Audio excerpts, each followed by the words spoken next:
कक्षा 8 की online class में आपका स्वागत है। देखो विद्यार्थियों, आज बताएंगे अपन वर्गमूल किस प्रकार से ज्ञात करते हैं। ठीक है, तो सबसे पहले आपको ये पता करना चाहिए कि किसी भी संख्या का वर्गमूल निकाल रहे हैं तो उसका इकाई का अंक क्या आएगा। तो प्यारे बच्चों, पहले वर्गमूल निकालें। जैसे 1 का वर्ग 1 आता है, 2 का वर्ग 4 आता है, 3 का वर्ग 9 आता है, 4 का वर्ग 16 आता है, 5 का वर्ग 25 आता है, 6 का वर्ग 36 आता है, 7 का वर्ग 49 आता है, 8 का वर्ग 64 आता है, 9 का वर्ग 81 आता है और 10 का वर्ग 100 आता है। तो प्यारे विद्यार्थियों, ये कहलाती हमारी वर्ग संख्या और जिन पर वर्ग टिका हुआ है ये कहलाते हैं इनके वर्गमूल। वर्गमूल जैसे वर्ग संख्या 1 है तो इसका वर्गमूल 1 होगा, 4 है तो 2 आएगा, 9 है तो 3 होगा, 16 है तो 4 है, 25 है तो 5 है, 36 है तो 6 है। इस हिसाब से अपन को ध्यान रखना है कि यदि वर्ग संख्या में इकाई का अंक 1 आ रहा है, वर्ग संख्या में इकाई का अंक 1 आ रहा है, ठीक है, तो वर्गमूल में इकाई का अंक क्या आएगा? वर्गमूल में इकाई का अंक। तो प्यारे विद्यार्थियों, ये ध्यान रखना है आपको कि यदि वर्ग संख्या में इकाई का अंक 1 आ रहा है तो वर्गमूल में इकाई का अंक के तो 1 आ सकता है और के 9 आ सकता है। ध्यान लगा लें, वर्ग संख्या में यहाँ भी 1 आ रहा है, देखो यहाँ भी 1 आ रहा है, तो यहाँ आ सकता है, यहाँ आ सकता है। तो वर्गमूल में इकाई का अंक 1 भी आ सकता है और 9 भी आ सकता है, ये ध्यान रखना है आपको। यदि वर्ग संख्या में इकाई का अंक 4 आ रहा है, कितना आ रहा है? 4 आ रहा है, देखो 4 आ रहा है, इसमें भी आ रहा है और 4 इसमें भी आ रहा है, तो वर्गमूल में इकाई का अंक 2 भी आ सकता है और 8 भी आ सकता है। तो वर्गमूल में इकाई के अंक 2 और 8 की संभावना होगी प्यारे विद्यार्थियों। यदि वर्गमूल में इकाई का अंक 5 आ रहा है तो प्यारे विद्यार्थियों वर्गमूल में भी इकाई का अंक 5 ही आएगा। 6 आ रहा है तो 6 ही आएगा, ठीक है। 6 आ रहा है, 6 आएगा या 4 आएगा? 4 और 6 2 की संभावना है आपकी। देखो 6 यहाँ भी आ रहा है और 6 यहाँ भी आ रहा है, तो 4 भी आ सकता है और 6 भी आ सकता है, ठीक है ना। और अब रह गई हमारी क्या? 9।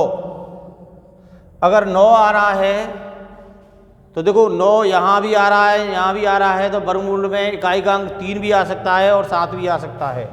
3 और 7 आ सकते हैं। और अगर वर्ग संख्या में इकाई का अंक 0 आ रहा है तो वर्गमूल में कन्फर्म है इकाई का अंक 0 आएगा। तो प्यारे विद्यार्थियों, आपको ये ध्यान रखना है कि केवल और केवल 0 और 5 अंक ही ऐसे हैं जिनमें इकाई का अंक, वर्ग संख्या में इकाई का अंक आता है, वही वर्गमूल में इकाई का अंक आता है। शेष में ये वर्ग संख्या दी होंगी, इनमें इकाई का अंक ये होगा, तो वर्गमूल में इकाई के अंक आने की ये संभावना होगी। तो इसके द्वारा अपन क्वेश्चन नंबर 1 हल कर सकते हैं प्यारे विद्यार्थियों। जैसे हमारे लिए यहाँ दे रखा है, पहला ही क्वेश्चन है कि निम्नलिखित संख्याओं के वर्गमूल ज्ञात करने में इकाई के अंक की क्या संभावना है, ठीक है। देखो 9801 है, तो प्यारे विद्यार्थियों इसमें अपन को इकाई के अंक की वर्गमूल निकालेंगे कि वर्गमूल में इकाई के अंक की संभावना। तो प्यारे विद्यार्थियों, आसानी से आप बता सकते हो कि अगर वर्ग संख्या में इकाई का अंक 1 आ रहा है तो वर्गमूल में इकाई के अंक 1 भी आ सकता है और 9 भी आ सकता है। तो वो संभावना रहेगी कि तो 1 आएगा कि 9 आएगा। आसानी से आप बता सकते हो, इनमें देख के वर्ग संख्या में देख लेंगे। जैसे सेकंड है इसका 96 85 6, 96 85 6। प्यारे विद्यार्थियों बताओ, इसमें इकाई का अंक कितना आ रहा है? वर्ग संख्या में 6, तो ये 6 आ रहा है, तो वर्गमूल में इकाई के अंक की क्या संभावना होगी कि इसका 4 भी आ सकता है और 6 भी आ सकता है। तो प्यारे विद्यार्थियों आसानी से आप लगा सकते हो। इस वाले फॉर्मूले को अपन देख लेंगे, ये मैंने लिखा भी दिया है, नहीं लिखाया है तो आप नोट कर लें कि यदि वर्ग संख्या में इकाई का अंक 1 आ रहा है तो वर्गमूल में इकाई का अंक 1 या 9 की संभावना होगी। वर्ग संख्या में इकाई का अंक 5 आ रहा है तो वर्गमूल में इकाई का अंक 2 भी आ सकता है और 8 भी आ सकता है। वर्ग संख्या में इकाई का अंक 5 आ रहा है तो वर्गमूल में भी इकाई का अंक 5 आएगा। 6 आ रहा है तो 4 और 6 आएंगे। 9 आ रहा है तो 3 और 7 आएंगे और 0 आ रहा है तो इकाई का अंक 0 ही आएगा। तो प्यारे विद्यार्थियों आप समझ गए होंगे कि इस वाले में इकाई का अंक क्या आएगा। 6 आ रहा है तो 4 और 6 की संभावना होगी। इसमें जो अंक की संभावना होगी, इकाई के अंक की संभावना होगी, वो क्या होगी बेटा, आपका इकाई का अंक 4 भी आ सकता है और 6 भी आ सकता है। ठीक है ना, तो आप पहचान जाओगे। जैसे और भी एक और उदाहरण लूँ मैं, 998001 1 आ रहा है तो यही संभावना हो गई आपकी।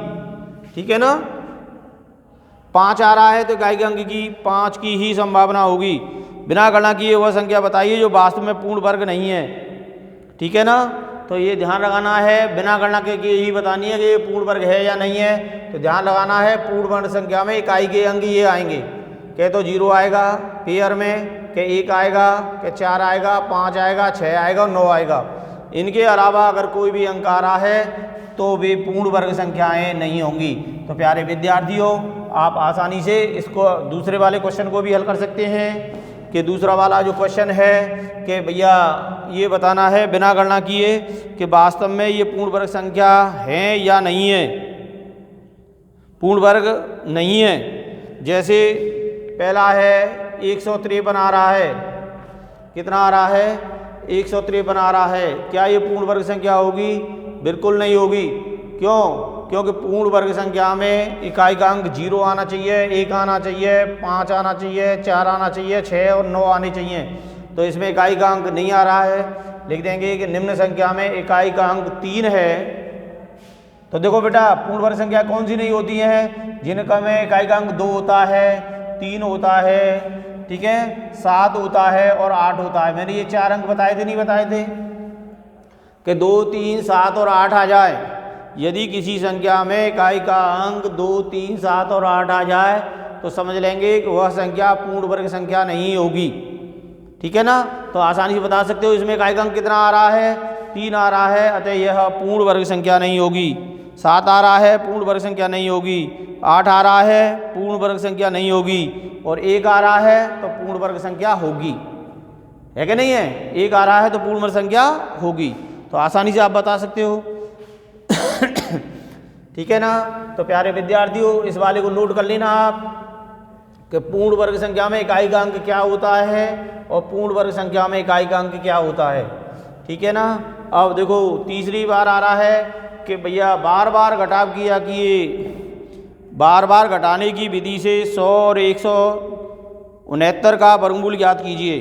देखो हमें 100 का वर्गमूल निकालना है और बार बार घटाने की क्रिया द्वारा निकालना है। तो प्यारे विद्यार्थियों बार बार घटाव की क्रिया द्वारा आप वर्गमूल किस प्रकार से निकालेंगे? ठीक है, तो यहाँ लिख दूं मैं, बार बार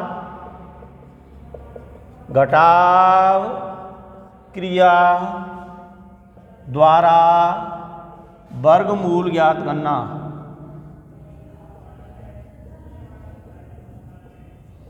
ठीक है, अब हमें निकालना है 100 का। तो प्यारे विद्यार्थियों जब 100 का वर्गमूल अपन निकालेंगे तो ध्यान लगाना है कि जो संख्या दे रखी है उसमें से विषम संख्या घटाएंगे। क्या घटाएंगे? विषम संख्या। विषम संख्या क्या होती है? 1, 3, 5, 7, 9, 11, 13 dot dot dot dot dot, ये संख्याएं घटाते हुए चले जाएंगे, यानी जिनमें 2 का भाग नहीं जाएगा। ठीक है, तो देखो सबसे पहले अपन चरण चलता है, पहले विषम संख्या कौन सी हमारी 1 है तो 1 घटाएंगे, कितना आएगा 99, पहला चरण हो गया। दूसरे चरण में अपन करेंगे, दूसरे स्टेप में अपन करेंगे तो देखो 99 में से जो संख्या आएगी उसमें से कितना घटाएंगे अपन 3, कितना घटाएंगे 3 कितना आएगा बेटा जब इसमें से 3 घटाए जाएंगे? ठीक है, तो कितना आएगा 96 आएगा। कितना आएगा 96 आएगा। कितना आएगा बेटा 96। तो प्यारे विद्यार्थियों जब इसका 96 आएगा, ठीक है,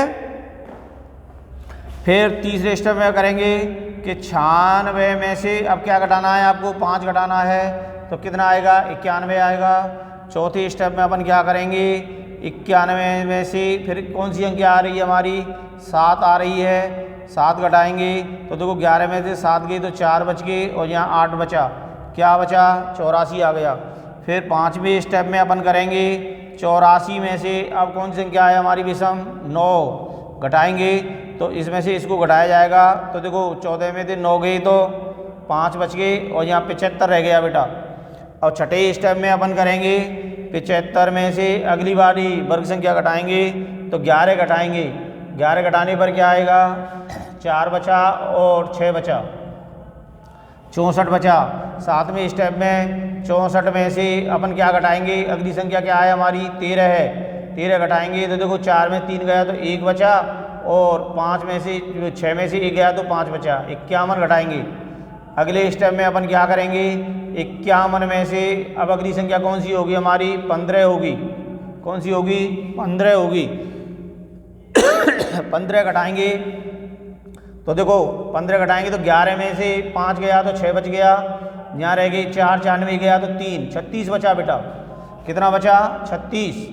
अब 9वें स्टेप में अपन क्या करेंगे, 36 में से अगली संख्या क्या होगी हमारी, 17 होगी। और जब इसको 17 घटाएंगे तो देखो कितना बचा हमारा, 9 बचा, ठीक है, और 2 में से 1 गया तो 1, 19 बचा। अगले स्टेप में अपन क्या करेंगे, 19 में से 19 ही घटाएंगे, क्या आ रहा है, 0 आ रहा है। प्यारे विद्यार्थियों जितनी बार घटाने पर अंतिम मान 0 आता है, जितने स्टेप आपने किए हैं, जितने स्टेप आपने किए हैं, तो कितने स्टेपों में 0 आ रहा है, 10 स्टेप में 0 आ रहा है। तो अतः 100 का वर्गमूल, 100 का वर्गमूल कितना होगा बेटा, 10 होगा। समझ में आ गई नहीं बात। 100 का वर्गमूल आएगा वो 10 आएगा। जितने स्टेपों में विषम संख्या घटाने पर जितने स्टेपों में यहाँ अंतिम मान 0 आ रहा है, तो समझ लेंगे जितने स्टेपों में आ रहा है वही उसका वर्गमूल कहलाएगा। तो प्यारे विद्यार्थियों 100 का वर्गमूल आएगा वो 10